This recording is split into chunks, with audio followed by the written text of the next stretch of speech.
বাইরে কি সুন্দর রোদ উঠেছে। এবার মনে হয় সবার ফসল অনেক ভালো হবে। ঠিক বলেছ।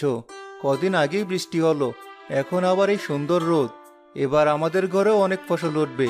সবার পাওনা টাকা শোধ করে ভালো মন্দ কিছু খেতে পারবো অনেকদিন পর। তোমার কথাই যেন সত্যি হয়। তুমি তাহলে থাকো, আমি কাজে যাই। মতি মাঠে কাজ করার জন্য বেরিয়ে পড়ল। কাজ করার সময় এক বৃদ্ধ লোক মতিকে ডাক দিল। এই যে বাবা, শোনো। জি বলুন, কি বলবেন? এই গ্রামে এত গরম কেন? আমাকে একটু পানি দাও তো, পিপাসায় মরে যাচ্ছি। এখানে আমি পানি কোথায় পাবো? আপনি একটু অপেক্ষা করুন, আমি আপনার জন্য পানি নিয়ে আসছি। যাও, তাড়াতাড়ি নিয়ে এসো, গরমে আমি মরে যাচ্ছি। এই নিন পানি। মাত্র 1 গ্লাস পানি?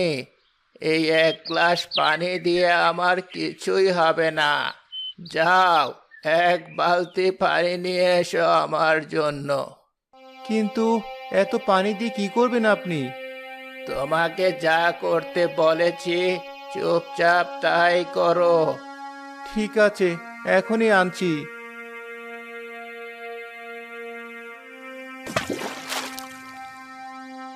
মতি বৃদ্ধ লোকটাকে এক বালতি পানি এনে দেওয়ার পর লোক বালতিতে মুখ ডুবিয়ে পানি খাওয়া শুরু করলো। তার এই কাণ্ড দেখে আশেপাশে মানুষ জড়ো হয়ে মজা নিতে লাগলো। পাগল মনে হয়। চল, পাগলটাকে একটা গুঁতো দিয়ে দেখি কেমন করে। আমি পাগল না, তোরা পাগল, পাগলের দল। এখন বল, আমি কোথায় গেলে এত পানি পাবো যে পানির ভেতর নিজের পুরো শরীর ডুবিয়ে রাখতে পারবো? ওখানে একটা পুকুর আছে, আপনার বেশি গরম লাগলে ওখানে গিয়ে কটা ডুব দিয়ে আসতে পারেন। আচ্ছা, আমি ওখানেই যাব। আর তোরা, তোরা আমাকে পাগল বলেছিস না?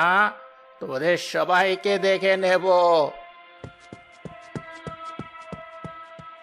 এই দেখ দেখ, বৃদ্ধ লোকটা দৌড়ে পুকুর পাড়ে যাচ্ছে। চল, আমরা ওর পিছু নেই। চল চল।